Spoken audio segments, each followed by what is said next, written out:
नमस्कार दोस्तों, सोशियोलॉजी के क्रैश कोर्स चैनल में आपका स्वागत है। ये एक क्रैश कोर्स चैनल है जिसमें आपका पूरा कोर्स कंप्लीट किया जाता है। तो फ्रेंड्स, आज हम असिस्टेंट प्रोफेसर का जो क्रैश कोर्स पढ़ रहे हैं, जो उसमें यूनिट 5 का लास्ट लेक्चर पढ़ रहे हैं, ठीक है। और इसके साथ ही ये जो यूनिट है वो फिनिश हो जाएगी, फिर हम अगली यूनिट को पढ़ेंगे, ठीक है।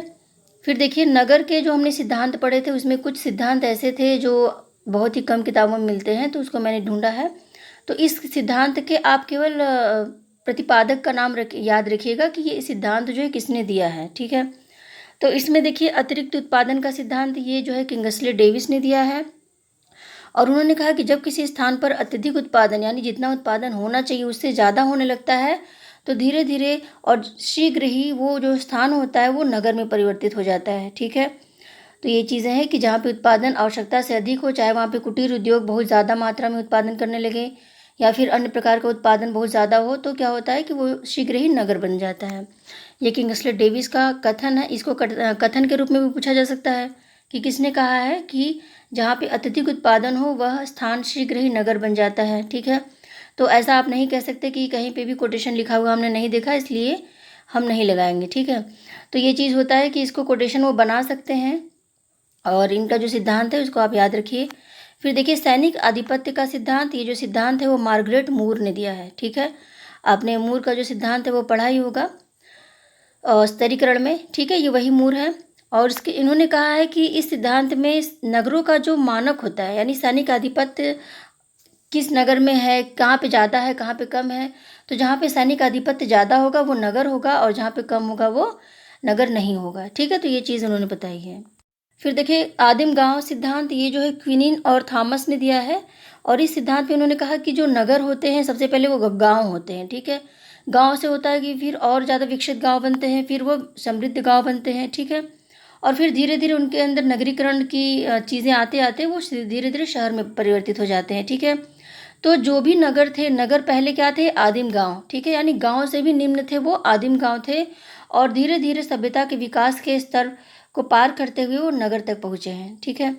फिर देखिए, दुर्खीम का जो सिद्धांत है वो क्या है, नगर का जो जन्म होता है वो तब होता है जब नगरों के, यानी नगरों के नहीं, यहाँ पे किसी भी स्थान के भौतिक घनत्व में वृद्धि होती है तो नैतिक घनत्व में वृद्धि होती है। कैसे होती है, देखिए, कोई समाज है, समाज में क्या हुआ, अचानक से जनसंख्या बहुत ज़्यादा बढ़ने लगे, तो समाज की जिम्मेदारी हो जाती है, यानी उसका नैतिक घनत्व बढ़ जाता है, उसकी जिम्मेदारी बढ़ जाती है कि इतने लोगों का भरण पोषण वो कैसे करे, ठीक है। तो यही नैतिक घनत्व होता है, और भौतिक घनत्व का मतलब होता है जनसंख्या का बढ़ना। और इन्हीं दोनों के फलस्वरूप नगरों का विकास होता है, ठीक है। यानी जनसंख्या इतनी ज़्यादा बढ़ गई, सब लोग घास फूस नहीं खा सकते, सब लोग खेती के माध्यम से नहीं जी सकते, ठीक है। तो उनके लिए क्या होगा, नगरीकरण का विकास किया जाता है। अब देखिए, ममफोर्ड, स्पेंगलर और चर्चिल ने नगरों के उत्थान और पतन की बात की है। तो इसमें जो इनके स्तर बताए गए हैं वो बहुत ज़्यादा नहीं पूछा जाता है। आप ये जानते रहिए कि नगरों के उत्थान और पतन, यानी एक चक्र उन्होंने बताया है कि नगर जन्म लिया, फिर नगर जो है बहुत ही समृद्ध हुआ, बहुत फला फूला, फिर क्या हुआ, नगर की मृत्यु हो गई। तो ये तीन जो थिंकर हैं मोस्ट इंपॉर्टेंट है, याद रखिएगा इनको। रूसों ने नगर को सभ्यता का परनाला कहा, ठीक है। ये कथन कई बार पूछा जा चुका है, तो आप ये भी याद रखिएगा। अब देखिए, नगरीय समुदाय केवल सुख का साथी है, ये किसने कहा, ये कहा है इरावती कर्वे ने, ठीक है। और ये सब कोटेशंस मैंने कुछ दे दिए हैं कि एग्ज़ाम में अगर आ जाए तो आप अच्छे से कर ले। और कई कोटेशन जो है वो एग्ज़ाम में आ चुका है, ठीक है। और एक कोटेशन है कि ग्रामीण जीवन जो है वो सुझाव देता है बचाओ, और नगरीय जीवन सुझाव देता है खर्च करो। ये किसने कहा, ये रास ने कहा है, ठीक है। फिर ग्रामीण समुदाय एक घड़े के शांत जल के समान होता है, और नगरीय समुदाय केतली के उबलते जल के समान, ये सोरोकिन ने कहा है, ठीक है। फिर देखिए, ग्रामीण और नगरीय समुदाय के मध्य स्पष्ट विभाजन रेखा नहीं खींची जा सकती, और न ही यह कहा जा सकता है कि गांव कहाँ से प्रारंभ होते हैं और नगर का कहाँ से अंत होता है, ठीक है। ये कोटेशन है, ये मैकाइवर पेज ने दिया है, यहाँ पे टाइप नहीं हो पाया, ठीक है। तो ये मैकाइवर पेज का कथन है और मोस्ट इंपॉर्टेंट कथन है। जितने भी कोटेशंस दिए गए हैं बहुत ही चुने हुए कोटेशंस हैं, और आपको ये याद रखना चाहिए। फिर देखिए, कुछ महत्वपूर्ण पुस्तकें हैं, कौन कौन सी हैं। पहली है द सिटी, ये रॉबर्ट पार्क ने लिखा है। फिर अगली पुस्तक है द सिटी, ये दोनों नाम की जो पुस्तक है अलग अलग थिंकर ने लिखा है, रॉबर्ट पार्क की पुस्तक है और ये मैक्स वेबर की पुस्तक है, ठीक ठीक है। और देखिए, अर्बन सोशियोलॉजी, ये लिखा है बर्गल ने। दोहोबो नील एंडरसन ने लिखा है, ठीक है। द मिडिल टाउन ये लिखा है लिंडम लिंड ने, और the population of India and Pakistan ये लिखा है किंग्सली डेविस ने। तो ये महत्वपूर्ण पुस्तकें हैं, ये आ सकती है। अब सामाजिक वर्ग की बात करते हैं, तो वर्ग है क्या। देखिए, वर्ग स्तरीकरण का एक रूप है, जैसे जाति स्तरीकरण का रूप है, जागीर है, ठीक है, सत्ता है। तो इसी तरह से वर्ग भी स्तरीकरण का एक रूप है, और ये खुला होता है और इसमें औपचारिकता होती है। वर्ग में क्या होता है कि व्यक्ति अपनी योग्यता को बढ़ाकर आगे बढ़ सकता है, अर्जन करके अमीर बन सकता है, ठीक है, सम्मान प्राप्त कर सकता है। तो ये जन्म के आधार पर नहीं होता, ये व्यक्ति के कार्यों के आधार पर होता है कि वह कितना अर्निंग कर सकता है, कितना ज़्यादा वो चीज़ों को अडॉप्ट करके अपनी योग्यता को बढ़ाकर समाज में सम्मान प्राप्त कर सकता है, ठीक है। अब देखिए, गोल्डनर ने इनके बारे में क्या कहा है। उन्होंने कहा कि एक वर्ग उन व्यक्तियों या परिवारों का योग है जिनकी आर्थिक स्थिति एक समान होती है। तो जितने भी वर्ग होते हैं, जैसे शिक्षक वर्ग, ठीक है, शिक्षक वर्ग में सभी शिक्षकों की स्थिति समान है, ठीक है, यानी जो प्राइमरी के शिक्षक हैं तो आप देखेंगे उनकी आर्थिक स्थिति लगभग एक समान होती है। और फिर आप देखेंगे यदि कोई मिडिल क्लास का है तो मिडिल क्लास के जितने भी टीचर्स होते हैं उनकी आर्थिक स्थिति एक समान होती है लगभग, ठीक है। और जो प्रोफेसर्स होते हैं उसमें भी आर्थिक स्थिति लगभग एक समान होती है, उनका सम्मान एक जैसा होता है समाज में, ठीक है। तो ये जो वर्ग होता है इसमें क्या होता है, आर्थिक स्थिति इनकी समान होती है, जैसे व्यापारियों का वर्ग है, शिक्षकों का वर्ग है, ठीक है, और प्रशासनिक अधिकारियों का वर्ग है। तो ये जो अधिकारी होते हैं या फिर किसी भी प्रकार का वर्ग होता है, श्रमिक वर्ग है, इनकी आर्थिक स्थिति एक जैसी होती है। अब देखिए, वर्ग की विशेषताएं कौन कौन सी है। पहला होता है समान परिस्थिति, एक वर्ग के सभी व्यक्तियों की परिस्थिति समान होगी, ठीक है। जैसे अगर श्रमिक वर्ग की बात करें तो सभी श्रमिकों की परिस्थिति जो होगी वो समान होगी, समाज में उनकी स्थिति, समाज में उनका सम्मान, उनका रहन सहन लगभग समान होगा, ठीक है।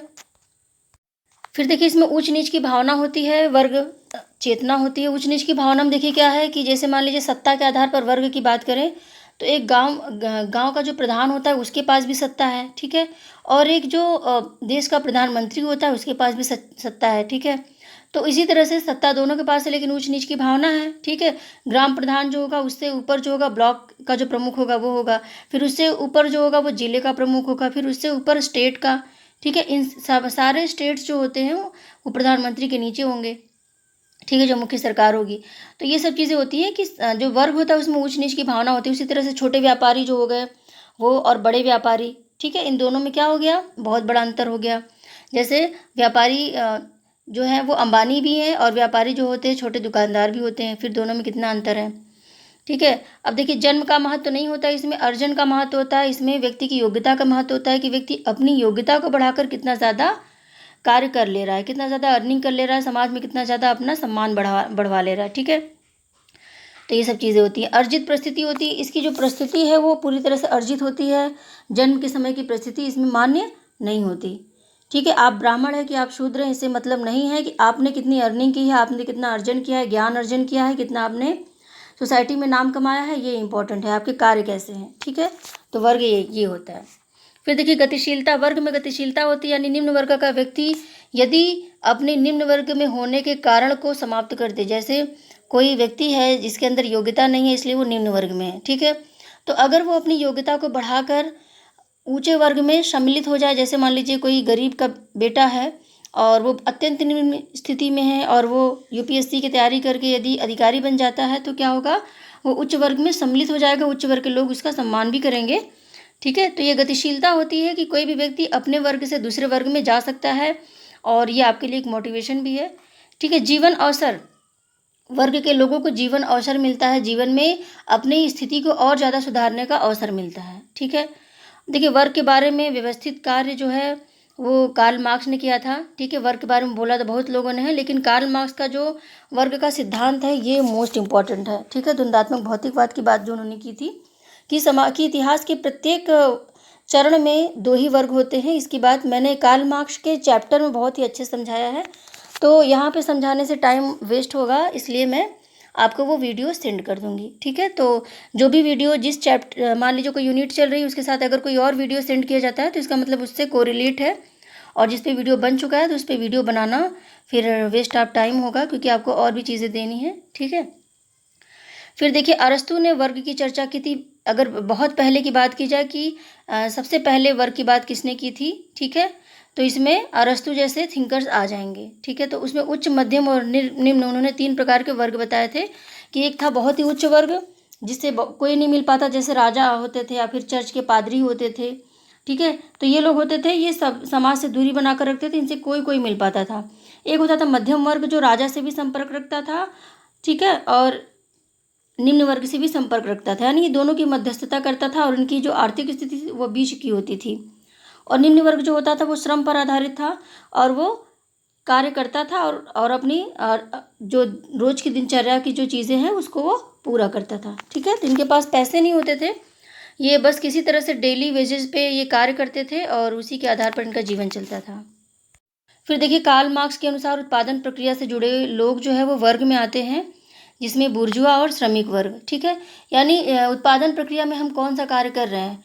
एक देखिए, जो पूंजीपति होता है वो भी उत्पादन प्रक्रिया से जुड़ा होता है, और जो श्रमिक होता है वो भी उत्पादन प्रक्रिया से जुड़ा होता है। ठीक है, और जो पूंजीपति होता है वो अपना पैसा लगाता है, और जो श्रमिक होता है वो श्रम लगाता है। तो उत्पादन प्रक्रिया में वो कैसे जुड़े हैं, क्या लगाए हैं अपना, तो इस पे डिपेंड करता है कि वो कौन से वर्ग में आते हैं। ठीक है, ये बात कार्ल मार्क्स ने कहा है, और उन्होंने वर्ग के निर्धारण का जो आधार बताया है वो आर्थिक बताया है। कार्ल मार्क्स ने बाजार में व्यक्ति की स्थिति को वर्ग निर्धारण का आधार माना। इन्होंने बाजार में जो व्यक्ति की स्थिति होती है, ठीक है, उसको इन्होंने वर्ग निर्धारण का आधार माना है कि बाजार में व्यक्ति कितना पैसा कमाता है। ठीक है, व्यापारी बहुत प्रकार के होते हैं। एक व्यापारी होता है जो एक दिन का 5 लाख कमाता है, और एक व्यापारी होता है जो एक दिन का 50 रुपये कमाता है। ठीक है, तो अगर दोनों में अंतर किया जाए, दोनों बाजार की स्थिति दोनों की क्या है, अलग अलग है बिल्कुल। एक स्थिति अच्छी है, एक की स्थिति बहुत ख़राब है। ठीक है, किसी किसी की स्थिति ऐसी होती है कि वो एक दिन में 20 लाख कमाते हैं। ठीक है, बहुत बड़े बड़े शोरूम चलते हैं। तो क्या हुआ, बाजार में जो उनकी स्थिति है उसके आधार पर वर्ग का निर्धारण होता है कि वो उच्च वर्ग में आएंगे, कि वो निम्न वर्ग में आएंगे, कि वो मध्यम वर्ग में आएंगे। ठीक है, इसके अलावा उन्होंने परिस्थिति, सत्ता और वर्ग के आधार पर चीज़ों को बताया है। तो मैक्स वेबर का जो चैप्टर है वो मैं आपको सेंड कर दूंगी, और आपको वैसे भी पढ़ना है, आपके जो और यूनिट्स है उसमें आपको मैक्स वेबर को पढ़ना होगा, तो आप इसमें देख लीजिएगा। ठीक है, डेरेनडार्फ ने कहा कि प्रत्येक व्यक्ति जो होता है वो गुप्त संघर्ष करता है, यानी वर्ग है यहाँ पर, लेकिन वर्ग चेतना नहीं है। कैसे नहीं है, देखिए, हम वर्ग में हैं लेकिन हम अपनी प्रतिस्पर्धा के द्वारा, मान लीजिए मैं क्लर्क हूँ और मैं क्या करती हूँ, ड्यूटी के बाद आकर पढ़ाई करती हूँ क्योंकि मुझे प्रोफेसर बनना है। ठीक है, तो अगर ऐसा होता है, प्रोफेसर बनने के लिए मैं दिन रात अगर मेहनत कर रही हूँ, तो वो क्या होगा, वो एक गुप्त प्रतिस्पर्धा है, गुप्त संघर्ष है मुझे उच्च वर्ग में सम्मिलित होने के लिए। ठीक है, तो उच्च वर्ग में सम्मिलित होने के बाद क्या होगा कि ये जो वर्ग चेतना है, अगर मैं दूसरे वर्ग में जाने के लिए प्रयास कर रही हूँ, मेरे सपनों में अगर असिस्टेंट प्रोफेसर आ रहा है, तो मैं अपने वर्ग के प्रति चेतना नहीं रखूँगी। मैं नहीं चाहूँगी कि मैं अपने वर्ग के लिए बहुत ज़्यादा सोचूँ। ठीक है, इसके उत्थान के लिए सोचूँ, क्योंकि मुझे किसी और वर्ग में जाना है। ठीक है, तो ये सब चीज़ें हैं कि गुप्त संघर्ष जो होता है वो व्यक्ति को ऊंचा ले जाता है। ठीक है, तो ये सब चीज़ें, और इसके अलावा उन्होंने, देखिए ये कीवर्ड है, याद रखिएगा कि डेरेनडार्फ ने क्या कहा, गुप्त संघर्ष के द्वारा व्यक्ति अपने वर्ग से उच्च वर्ग में जाना चाहता है। और दूसरी बात यह है कि वर्ग चेतना नहीं होती, उन्होंने वर्ग चेतना को नकारा है। ठीक है, और उन्होंने कहा कि भविष्य में वर्ग टूटेगी, और ये इतना टूट जाएगी, कुशल, अकुशल और अर्धकुशल में बढ़ जाएगी। ठीक है, उन्होंने कहा कि वर्ग चेतना नहीं बढ़ेगी, वर्ग में संगठन नहीं बनेगा, वर्ग में और ज़्यादा जागरूकता नहीं आएगी, बल्कि वर्ग टूटेगी। ठीक है, जैसे मान लीजिए अगर श्रमिक वर्ग में बात किया जाए तो 3 प्रकार के श्रमिक आपको मिलेंगे। एक कुशल होंगे, ठीक है, यानी आप उनकी जो फीस होगी वो ज़्यादा होगी। ठीक है, और एक होंगे अकुशल, यानी उनको कुछ नहीं आता, बस उनको आप जैसा बताएंगे आप वो चीज़ आप वहाँ से उठाकर वहाँ रख देंगे। ठीक है, अर्धकुशल होते हैं जिनको थोड़ी बहुत कुशलता आती है, पूरा नहीं आता। तो ये 3 वर्ग जो होंगे वो हर वर्ग में बटेंगे। जैसे कोई शिक्षक है तो कोई शिक्षक बहुत अच्छा पढ़ाता है, उसको शिक्षक सम्मान मिला है। कोई शिक्षक होता है बस कोर्स पूरा करता है, तो कोई शिक्षक होता है बस सिग्नेचर करने जाता है। ठीक है, तो कुशल, अकुशल और अर्धकुशल में प्रत्येक वर्ग बटेगा, और ये बिल्कुल टूटेगी। ठीक है, यानी एक वर्ग भी 3 वर्ग में बन जाएगा वो टूट के, और ऐसे ऐसे अगर हर वर्ग टूटेगा तो टूट टूट के वर्ग का काफ़ी ज़्यादा मात्रा बन जाएगी वर्ग की। ठीक है, तो ये बात उन्होंने कही। एंथोनी गिडन्स ने 3 प्रकार के वर्ग बताए, उच्च वर्ग, मध्यम वर्ग और निम्न वर्ग। ठीक है, जो उच्च वर्ग होता है वो उत्पादन प्रक्रिया पर नियंत्रण रखता है, मध्यम वर्ग जो होता है वो तकनीकी पर नियंत्रण रखता है, और निम्न वर्ग जो होता है वो श्रम पर। ये एंथोनी गिडन्स का है। इन्होंने कहा कि जो उच्च वर्ग होता है वो तो उत्पादन प्रक्रिया पर नियंत्रण रखता है, यानी वो अपना पैसा लगाता है, मशीन लाता है, जगह की व्यवस्था करता है, लोगों को, यानी उत्पादन प्रक्रिया जो होती है वो उसी के बेस पे चलती है, पैसा उसी का लगता है, सामान उसी का लगता है। मध्यम वर्ग जो होता है वो टेक्नोलॉजी बताता है, ठीक है, कि आपको ये चीज़ करना चाहिए। इंजीनियर्स जो होते हैं, जो और भी चीज़ें होती हैं, तो ये तकनीकी ज्ञान रखते हैं। डॉक्टर्स वगैरह होते हैं, टीचर्स हो गए, ठीक है। फिर श्रम, जो निम्न वर्ग के लोग होते हैं वो केवल मेहनत करते हैं, जैसे मजदूर वगैरह हो गए। तो जो मशीनीकृत व्यवस्था होती है इसमें वो मेहनत का कार्य करते हैं, ठीक है। और ज़रूरत इनकी भी बहुत होती है समाज में। जो ये उच्च वर्ग होता है ये इनके बिना कार्य नहीं कर सकता, लेकिन इनकी जो समाज में स्थिति होती है बहुत निम्न होती है, ठीक है। पार्सन्स ने श्रम विभाजन एवं इसके परिणामों को प्रकारात्मक माना। पार्सन्स ने देखिए प्रत्येक चीज़ को प्रकारात्मक माना है, यहाँ तक कि तलाक को भी प्रकारात्मक माना, याद रखिएगा, ये एक आपका तथ्य है, ठीक है। तो इन्होंने हर समाज की हर चीज़ को माना है कि इसका कोई ना कोई रोल है समाज में, इसलिए है ये, ठीक है। अगर रोल नहीं होता तो समाज में ये टिक नहीं पाता। तो इन्होंने क्या कहा कि श्रम विभाजन जो है समाज में इसका कार्य है, इसी के माध्यम से समाज चल रहा है, इसीलिए इसकी ज़रूरत है, ये समाज के लिए प्रकारात्मक है, लाभदायक है। अब देखिए दबाव समूह क्या है, आपने नाम सुना होगा दबाव समूह का। दबाव समूह का मतलब होता है ये एक समूह होता है जिसमें समूह का कोई व्यक्ति या फिर समूह पूरे समूह के लिए या फिर अपने लिए सरकारी नीतियों पर दबाव डालता है। दबाव कैसे डालेगा, आपने देखा होगा तोड़ फोड़ दंगा होता है, फिर सरकारी बसें जला दी जाती हैं, ठीक है। तो जो भीड़ युक्त लोग होते हैं, मान लीजिए आरक्षण जब लागू हुआ था तो कितनी बसें जलाई गई, सार्वजनिक संपत्ति का बहुत लॉस हुआ।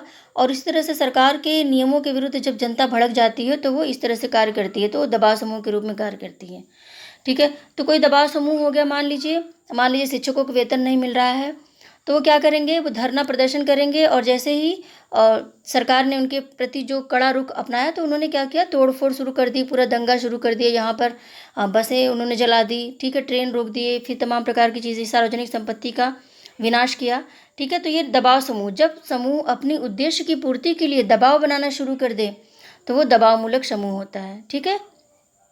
अब देखिए दबाव को, जो दबाव समूह होता है इसको अमेरिका में लामबंदी शब्द कहा जाता है। तो लामबंदी आपने बहुत बार सुना होगा, इसका जो मतलब होता है वो दबाव समूह से होता है।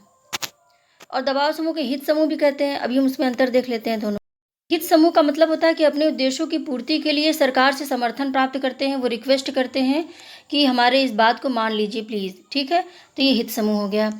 और दबाव समूह का मतलब है कि वो तोड़ फोड़ करते हैं, सरकार को खुली चेतावनी देते हैं, सार्वजनिक संपत्ति का नाश करते हैं कि हमको ये चीज़ चाहिए, नहीं देंगे तो फिर हम क्या करेंगे, जो सार्वजनिक संपत्ति है उसको तोड़ेंगे फोड़ेंगे, ठीक है। तदर्थ हित समूह का मतलब होता है कि एक निश्चित मांग को लेकर होता है और कुछ समय के लिए होता है, जैसे ही मांग पूरी होती है तो समूह जो है वो समाप्त हो जाता है, ठीक है। जबकि हित समूह समाप्त नहीं होता, दबाव समूह समाप्त नहीं होता। मान लीजिए शिक्षकों का वेतन है तो इस बार मान लीजिए मिल गया, उन्होंने आंदोलन किया, फिर अगर मान लीजिए 6 महीने बाद फिर ऐसा हुआ तो वही लोग इकट्ठे होंगे, तो ये समूह कभी समाप्त नहीं होता। तदर्थ समूह में क्या होता है कि ये अस्थायी होता है, अनिश्चित होता है, उद्देश्यों की पूर्ति के लिए होता है, फिर ये समाप्त हो जाता है। जैसे मान लीजिए लोकपाल आंदोलन जो चला था लोकपाल विधेयक के लिए, तो वो क्या हुआ, कुछ समय के लिए था और उद्देश्य की पूर्ति के साथ ये समाप्त हो गया जब उनको आश्वासन मिला तो, ठीक है। फिर देखिए पापुलेस्की एंड मैल्कम वाटर्स ने पूंजीवादी समाज के लिए अपने क्रांतिकारी अध्ययन the death of the class में वर्गों के उत्थान और पतन की बात की। तो ये इंपॉर्टेंट है, ये पुस्तक इंपॉर्टेंट है और इसमें क्या बात की गई है, यानी वर्गों के उत्थान और पतन के लिए उन्होंने एक निश्चित टाइम पीरियड बताया कि इतने टाइम पे ये वर्ग उत्थान होता है फिर ये पतन होता है। वो इंपॉर्टेंट नहीं था इसलिए मैंने यहाँ पे दिया नहीं। ओके फ्रेंड्स, तो ये जो चैप्टर है वो फिनिश होता है, यूनिट 5 फिनिश होती है। और जैसे कि आप जानते हैं कि एक यूनिट फिनिश होती है तो 1 डे का अवकाश रहता है, ठीक है। उसमें मैं रणनीति बनाती हूँ कि आपको अगली यूनिट कौन सी पढ़ाई जाए, कैसे कैसे क्या क्या चीज़ें की जाएँ। ओके, तो मिलते हैं फिर अगले यूनिट में।